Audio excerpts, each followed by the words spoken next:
Hi friends, today I'm going to read Energy by Linda R. Williams. Energy is everywhere and it makes things happen. Energy can make things warm or cool. Energy can make sound or light come on, and energy can make things move. Energy is power. Most energy on Earth starts with the sun. The sun gives off light and heat, which are both forms of energy. Anything that is moving has energy. The sun's light and heat can change to other forms of energy. Energy changing from one form to another is known as energy conversion. Kicking a ball takes energy, but let's look at how that is connected to sunlight. The sun shines down and green plants use it to produce their own food. Animals, including humans, eat the plant or eat the animal that ate that plant, and the energy is passed up the food chain. Food provides stored energy. When it is eaten, food is broken down in the digestive system, releasing energy. That energy can be converted into motion. The child who ate the food that gave them energy can now use that energy to kick the ball. The child that pulls back their leg and thrusts it forward to kick the ball.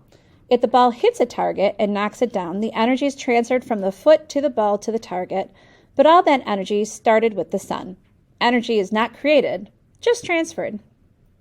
Kinetic and potential energy. Energy is the energy of motion. Kinetic energy is the energy of motion. When that ball was kicked is rolling across the grass, that is kinetic energy. Right before the ball is kicked, the energy is potential energy or stored energy. Potential energy is the energy that could possibly happen in the future.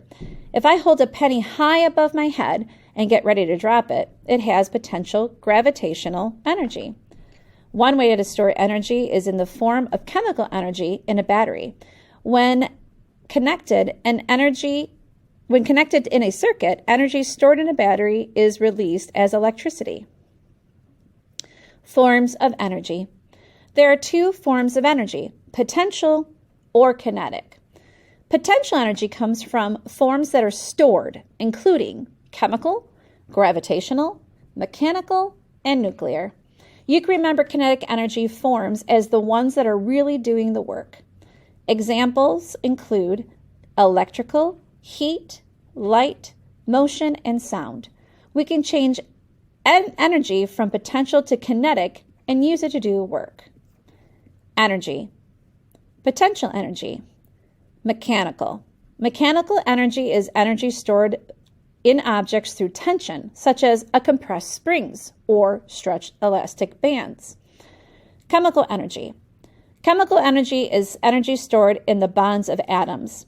Batteries, gasoline, and coal are examples of chemical energy. Gravitational energy. Gravitational energy is energy stored in an object's distance from Earth. The taller and heavier the object, the more gravitational energy is stored. Nuclear energy. Nuclear energy is energy stored in the nucleus of an atom. Large amounts of energy can be released when an atom is either split or combined. Radiant energy. Radiant energy is electromagnetic energy that travels in transverse waves. Examples include visible light, gamma rays, X-rays, and radio waves. These are underneath kinetic energy. Thermal energy. Thermal energy is heat energy. Heat increases the movement of particles within a substance. Geothermal energy is heat energy within the earth. Sound energy. Sound energy is the movement of energy through a substance in longitudinal waves. Motion energy. Motion energy is what makes things move or work and needed to accelerate an object from rest to movement. Electrical energy. Electrons, which usually move through a wire, deliver electrical energy. Thanks for listening, friends.